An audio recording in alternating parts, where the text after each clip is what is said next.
Hello, in this video I will show you how to set up VPN on TCL 605.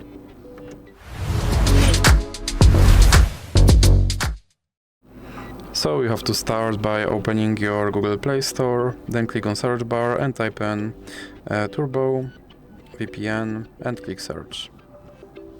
Then select this application and click install.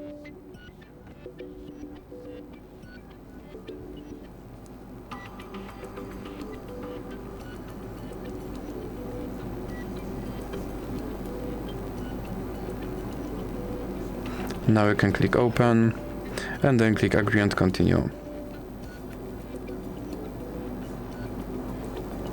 Now you can close this ad, then click allow and click consent. Then click on this button to start your VPN and click OK. Now you can close this ad, and as you can see my VPN is now connected to Canada. So that's it for this video. If you liked it, please remember to leave a like and subscribe.